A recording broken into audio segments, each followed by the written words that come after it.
आज अपन डिस्कस करेंगे extra chromosomal inheritance, उसकी definition, criteria, maternal inheritance and examples. पहले अपन बात करते हैं एक्स्ट्रा क्रोमोसोमल इनहेरिटेंस क्या है। इनहेरिटेंस प्रवंशागति ऐसे गुण जो एक पीढ़ी से दूसरी पीढ़ी में स्थानांतरित होते हैं, जो न्यूक्लियर क्रोमोसोम्स को छोड़कर साइटोप्लाज्म में पाए जाने वाले डीएनए के ऊपर उपस्थित होते हैं। तो इस प्रकार की इनहेरिटेंस क्या कहलाती है? एक्स्ट्रा क्रोमोसोमल इनहेरिटेंस कहलाती है, जो कि नॉन मेंडेलियन पैटर्न्स की तरह इनहेरिटेड होता है, जिसको वो डीएनए कंट्रोल करते हैं जो कि साइटोप्लाज्म में पाए जाने वाले ऑर्गेनल्स के डीएनए में पाए जाते हैं। Genes which present in the DNA of cytoplasmic organelles that वो जीन कुछ न कुछ ऐसे गुणों को नियंत्रित करते हैं, वो गुण एक पीढ़ी से दूसरी पीढ़ी में स्थानांतरित होते हैं। तो इस प्रकार की वंशागति क्या कहलाती है? साइटोप्लाज्मिक इनहेरिटेंस या chromosomal inheritance, extra chromosomal inheritance या नॉन न्यूक्लियर क्रोमोसोमल इनहेरिटेंस कहा जा सकता है। तो ये क्या हो गया? It is a type of non Mendelian pattern of inheritance governed by the DNA present in the cytoplasm in know the extra chromosomal inheritance या साइटोप्लाज्मिक इनहेरिटेंस। ये इस प्रकार की इनहेरिटेंस है। डीएनए इज द जेनेटिक, अपन जानते हैं कि जो मटेरियल है, अपना जेनेटिक मटेरियल है, आनुवांशिक पदार्थ है, वो क्या है? डीएनए। वो डीएनए कहाँ उपस्थित होता है? क्रोमोसोम्स के अंदर उपस्थित है, और वो क्रोमोसोम्स कहाँ होते हैं? न्यूक्लियस में। तो it has to store and transfer information through the process of replication. जितने भी जो ट्रेट्स हैं, लक्षण हैं, जो सूचनाएं कैरी करते हैं, उसको स्थानांतरण होता है एक पीढ़ी से दूसरी पीढ़ी में। वो ज्यादातर जो जीन्स है वो डीएनए के ऊपर मौजूद होते हैं, और वो डीएनए कौन होता है? न्यूक्लियर क्रोमोसोमल डीएनए होता है। Nuclear DNA is the basis of inheritance of almost type of phenotypes और फिनोटाइप बाहरी लक्षण जितने भी दिखाई देते हैं। तो ये ज्यादातर कौन से गुण हैं जो डीएनए के द्वारा कैरी किए जाते हैं? वो सारे न्यूक्लियर डीएनए के द्वारा। It inherited in a particular fashion from parents to their offspring. इसकी जो इनहेरिटेंस का फैशन है वो पर्टिकुलर है, जिसको मेंडेलियन इनहेरिटेंस टाइप्स कहते हैं। Though all the genes are inherited in Mendelian style. Some genes present in the cytoplasm of the cells inherited in a non-Mendelian pattern. तो यहाँ पर ये कह रहा है कि कुछ ऐसे जीन्स है जो सेल के कोशिका द्रव्य में पाए जाते हैं, यानी कि या तो कोशिका के जितने ऑर्गेनल्स है, जैसे प्लास्टिड या माइटोकॉन्ड्रिया, मोस्टली यही होते हैं। This type of inheritance is called extra chromosomal inheritance या साइटोप्लाज्मिक इनहेरिटेंस। तो इस प्रकार की वंशागति को एक्स्ट्रा क्रोमोसोमल इनहेरिटेंस या साइटोप्लाज्मिक इनहेरिटेंस कहते हैं। एक्स्ट्रा क्रोमोसोमल इनहेरिटेंस क्या है? The genes governing by cytoplasm. ये आपको पहले ही कहा गया कि ऐसे जीन्स जिसको साइटोप्लाज्मिक इनहेरिटेंस कहते हैं, ठीक है ना, या ऐसे जीन्स जो साइटोप्लाज्मिक इनहेरिटेंस कैरी करते हैं, उस प्रकार के जीन्स को या तो प्लाज्मा जीन्स कहा जाता है, या साइटोप्लाज्मिक जीन्स कहा जाता है, या साइटोजीन्स कहा जाता है, या एक्स्ट्रा न्यूक्लियर जीन्स कहा जाता है। while the sum total of extra chromosomal genetic material is known as plasma। तो ये जितना भी sum of genes है जो present in the cytoplasm, they are known as plasmon and occurs this types of inheritance। तो इस प्रकार की जो इनहेरिटेंस उसको क्या कहेंगे? एक्स्ट्रा क्रोमोसोमल इनहेरिटेंस कहेंगे।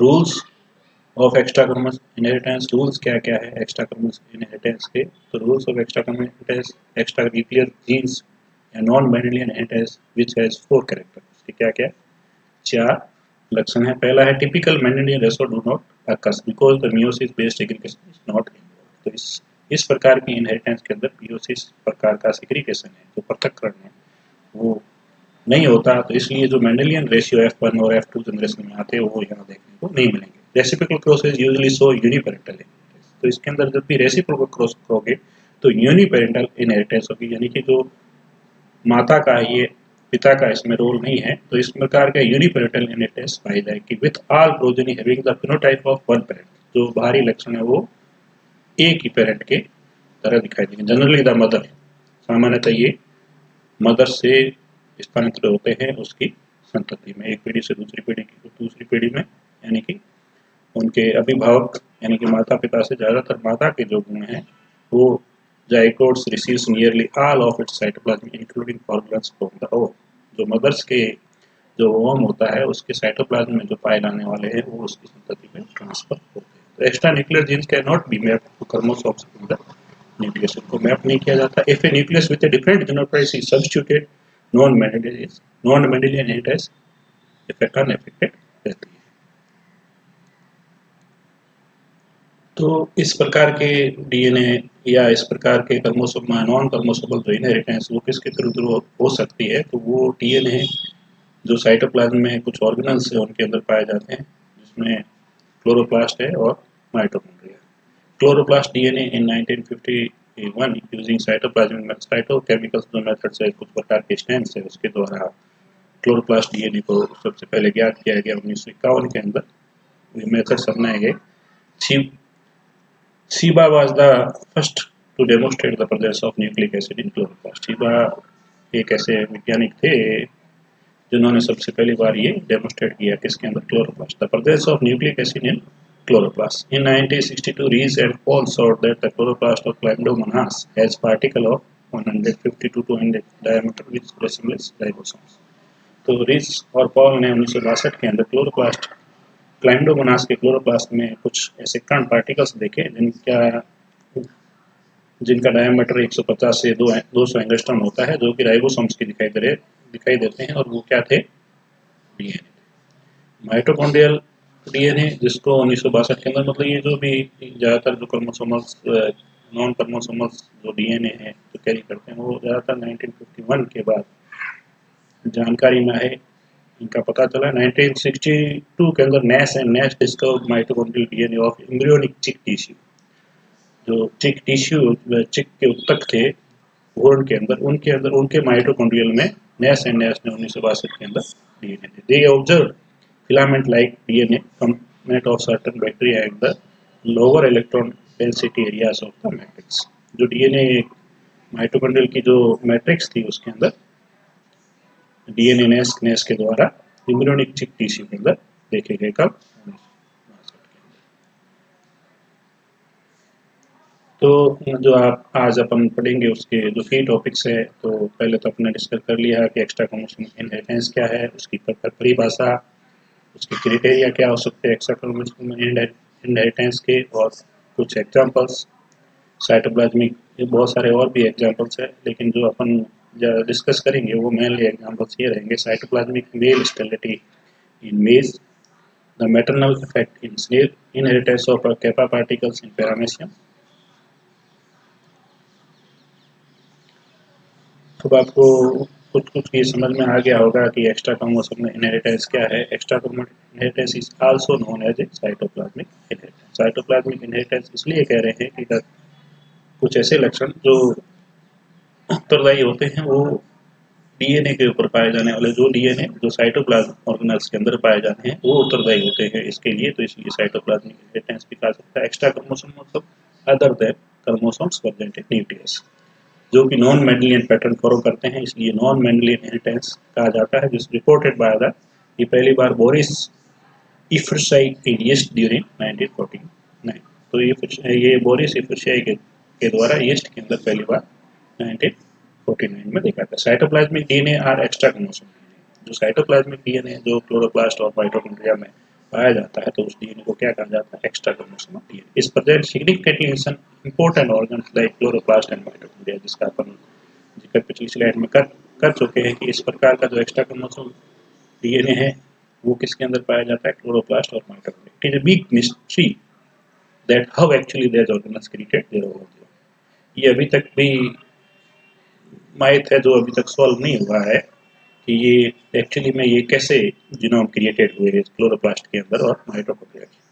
One theory which state that it was symbiotic relation. एक थ्योरी ये कहती है कि पूर्व में जो जीवों की कोशिका है या पौधों की कोशिका है उसके अंदर सिम्बायोटिक रिलेशनशिप थे कुछ जीवों के। It is believed that mitochondria were once free living bacteria. ये समझा जाता है कि जो माइटोकॉन्ड्रिया है वो पूर्व में एक संतत रूप से एक बैक्टीरिया था, जीवाणु था। Over a period of time it created symbiotic relations with the eukaryotic sales. जो यूकेरियोटिक कोशिकाएं उनके साथ उन्होंने सिम्बायोटिक एक सहजीवी के रूप में जीवन यापन किया, और ये धीरे धीरे आते आते ये उसके साइटोप्लाज्म में एस्टेब्लिश्ड हो गए। Ultimately evolve as organelle in nucleotide. और अंतिम में ये जाते जाते हैं कि एक कोशिका के रूप में रूप ले लिया। तो एक्चुअली में ये एक्चुअल तो नहीं कह सकते, लेकिन अभी तक ये मिथ है जो सॉल्व नहीं हुआ है। उसको ये माना गया है कि जो माइटोकॉन्ड्रियल का जो निर्माण है वो कहीं कहीं बैक्टीरिया से, या उसकी उत्पत्ति वो है बैक्टीरियल ओरिजिन माना जाता है। सिमिलरली उसी तरह क्लोरोप्लास्ट इन ग्रीन प्लांट्स के अंदर जो chloroplast from the living algae and establish A symbiotic relation with eukaryotic plants. जैसे बैक्टीरिया का जीवों के अंदर सिम्बायोटिक रिलेशन से, उसी प्रकार प्लांट्स के अंदर जो क्लोरोप्लास्ट है उसमें ये देखा गया जो algae है उसका सिम्बायोटिक रिलेशन हो सकता है प्लांट्स के अंदर, जिस वजह से ये धीरे धीरे प्लांट्स के साइटोप्लाज्म में ये सेटल हो गया एज ए क्लोरोप्लास्ट के रूप में। बोथ टाइप्स ऑफ सब genome have well developed DNA machinery. दोनों के अंदर जो मशीनरी है डीएनए की वो वेल डेवलप्ड है, required for the central dogma. Additionally chloroplast है एंटीबायोटिक रेजिस्टेंट। क्लोरोप्लास्ट के अंदर साथ साथ में एंटीबायोटिक रेजिस्टेंट भी पाया जाता है उन जीन्स के अंदर जो जीन क्लोरोप्लास्ट के अंदर होते हैं। That was derived from bacteria previously. तो ये देखा गया कि ये कहाँ से ड्राइव हुए हैं बैक्टीरिया से। The genome is made up of few genes and several thousand base pair. और ये जो जीनोम है इनके several thousand base pair, still it has their own RNA. तो इनका अपना खुद का राइबोसोमल आरएनए होता है, ट्रांसफर आरएनए होता है, डीएनए होता है। ये रेप्लिकेशन भी करते हैं, ट्रांसलेशन भी करते हैं, ट्रांसक्रिप्शन भी करते हैं। तो इनकी अपनी एक इनका एक अपना सिस्टम है पर्टिकुलरली जिसके थ्रू ये रेप्लिकेशन करते हैं, ट्रांसलेशन करते हैं, ट्रांसक्रिप्शन भी करते हैं। डेफिनेशन आपने पहले ही आपको बता दी गई है। The extra chromosome DNA present in the cytoplasm and not on chromosomes which follows the non-Mendelian pattern of inheritance. This is known as extra chromosomal। अब अपन यहाँ पर ये बात करते हैं कि जो डीएनए साइटोप्लाज्म में क्लोरोप्लास्ट और माइटोकॉन्ड्रिया के अंदर पाया जाता है उसमें, और जो न्यूक्लियस के अंदर पाए जाने वाले क्रोमोसोम्स के अंदर पाया जाने वाला डीएनए उसमें अंतर है। अंतर ये है कि जो क्रोमोसोम्स के अंदर पाया जाने वाला डीएनए जो न्यूक्लियस के अंदर होता है वो क्या होता है, लीनियर होता है। Where is in DNA present in chloroplast and mitochondria is circular. और जो हिस्टोन प्रोटीन है वो भी जो साइटोप्लाज्म में पाए जाने वाले ऑर्गेनल्स के अंदर पाया जाने वाला डीएनए उनके अंदर नहीं पाए जाते। दूसरा, ये लार्ज साइज नहीं होते एज क्रोमोसोम्स पर।